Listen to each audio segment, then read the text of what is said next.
തിരുവനന്തപുരം പാലോട് ഭാര്യയെ കുത്തിക്കൊലപ്പെടുത്തിയ ശേഷം ഒളിവിൽ പോയ ഭർത്താവിനെ കണ്ടെത്താൻ പോലീസിന്റെ വ്യത്യസ്തമായ ലുക്കൌട്ട് വീഡിയോ. 4 വർഷം മുൻപ് നാസിലയെ കുത്തിക്കൊന്ന ശേഷം ഒളിവിൽ പോയ റഹീമിന് വേണ്ടിയാണ് അന്വേഷണം ശക്തമാക്കിയിട്ടുള്ളത്.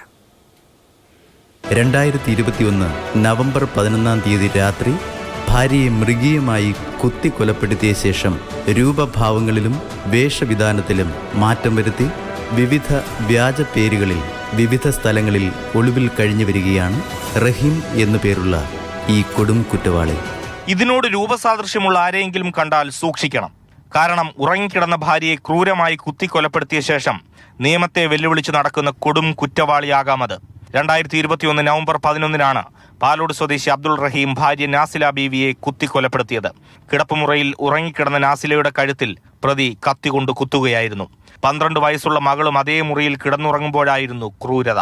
ചാക്ക ഐറ്റിയിൽ ക്ലർക്കായിരുന്ന അബ്ദുൾ റഹീം രാത്രി 10 മണിയോടെയാണ് കൊലപാതക ദിവസം വീട്ടിലെത്തിയത്. അന്വേഷണത്തെ വഴിതെറ്റിക്കാൻ ആറ്റിന്റെ തീരത്ത് ചെരിപ്പിട്ടതടക്കം പല ശ്രമങ്ങൾ പ്രതിയുടെ ഭാഗത്തു നിന്നും ഉണ്ടായി. പക്ഷെ പോലീസിന് പല സംശയങ്ങൾ ഉണ്ടായിരുന്നു. അങ്ങനെയാണ് പ്രതി റഹീമാണ് എന്ന് ഉറപ്പിച്ചത്. എന്നാൽ കൊലപാതകവിവരം പുറത്തറിയുന്നതിലെ കാലതാമസം അന്വേഷണത്തെ ബാധിച്ചു. രാവിലെ നാസിലയെ കാണാതായതിനെ തുടർന്ന് റഹീമിന്റെ പിതാവ് അന്വേഷിച്ചപ്പോഴാണ് കിടക്കയിൽ രക്തത്തിൽ കുളിച്ചു കിടന്ന മരുമകളെ കണ്ടെത്തിയത്. തുടർന്ന് നടത്തിയ അന്വേഷണത്തിൽ റഹീമിന്റെ CCTV ദൃശ്യങ്ങൾ ലഭിച്ചെങ്കിലും തുമ്പുണ്ടായില്ല. അബ്ദുൾ റഹീം ഓഹരി വിപണിയിൽ പണം നിക്ഷേപിച്ചിരുന്നു. അത് നഷ്ടമായതിൽ വലിയ നിരാശയുണ്ടായിരുന്നു. എങ്കിലും കൊലപാതകത്തിലേക്ക് നയിച്ച കാരണങ്ങളും വ്യക്തമല്ല. അന്യ സംസ്ഥാനങ്ങളിൽ വരെ പോയി അന്വേഷണം നടത്തിയെങ്കിലും ഫലമുണ്ടായില്ല. കൊലപാതകം നടന്ന് 4 വർഷം പിന്നിടുമ്പോൾ നാസിലയ്ക്ക് നീതി ഉറപ്പാക്കാൻ പൊതുസമൂഹത്തിന്റെ സഹായം തേടുകയാണ് പോലീസ്.